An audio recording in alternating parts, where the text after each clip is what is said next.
I did, and it's true, I do have a family voice. The family is vocally pretty strong, I have to say.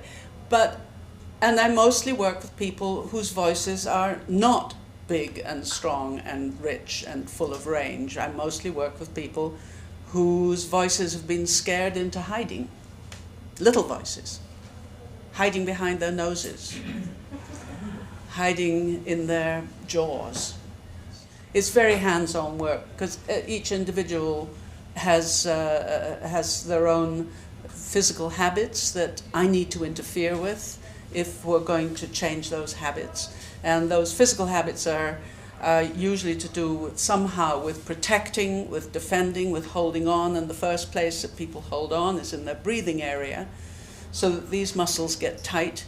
And when these muscles get tight, then breathing is compromised from within. And I very often have to come round and put my hands on the belly and say, oh, couldn't you just let those muscles go and let the breath come down to this place? How does that feel?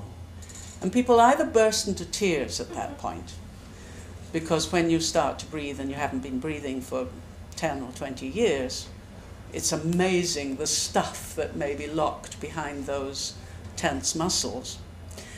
And sometimes they laugh, and sometimes they just say, that feels so much better. Can you have an effect on someone who's had a bad habit for a long time? Yes. I mean, the earlier you catch it, the better, obviously, because it's all to do with consciousness. Becoming conscious of what it is that you do and how locked in you are to those habits. But, anybody, everybody. I've worked with 60-year-olds, 70-year-olds, and I do the same thing with everybody. And most people enjoy the experience of relaxation. So, and it's very specific relaxation. It's relaxation of these central belly muscle areas, relaxation of the jaw, relaxation of the throat, in order to provide a wider channel. And it's such a pleasurable thing that people latch onto it quite fast, and age is not such a problem. How would you contrast what your technique is to the standard voice techniques for theater development? Well, I think that my ear is here. I have ears down here. So I hear with my body. And that my ear is not judging the result. My ear, my body is tuning in to somebody else's body and voice. And I only do this, don't worry, I only do this when I'm being paid to listen in this way. I'm not judgmental otherwise of people's voices. But I tune in as more than listening in any kind of critical way.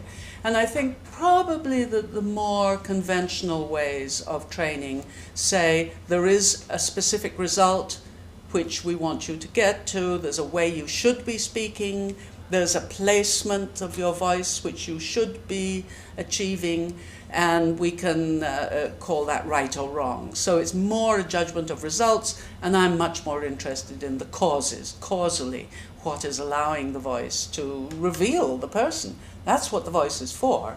It's so that we can tune in to the person behind the voice. Women hold themselves back in expression more than men? Oh. What do you think, Phyllis? You are probably a very free woman in your expression, but there's still a huge culture of silencing oneself as a woman in order to defer to the man's voice, in order not to scare the man. There is sometimes the sense that if I let my voice be deep and strong, that man's manliness is going to shrivel somehow, that it is much pleasanter to speak in a breathy, unconfronting tone of voice that says, you could look after me because I really don't know how to do that. Or one that still is sort of a little girl up behind the nose, And that won't threaten anybody, and it won't threaten the patriarchy in any way. Sorry to get political there. Yeah. So yes, I do think that there is still a lot that's happening with women's voices that could be opened up, so that the intrinsic, the natural, easy power of women could be expressed more readily, more fully, and more in our civilization. What is your desired working format? How do you like to work with people? In groups, individually? Yes, I like groups. I'm a bit of a ham, and I love my students. I love my graduate students. They're intelligent, they're talented, they're greedy, they really want to learn.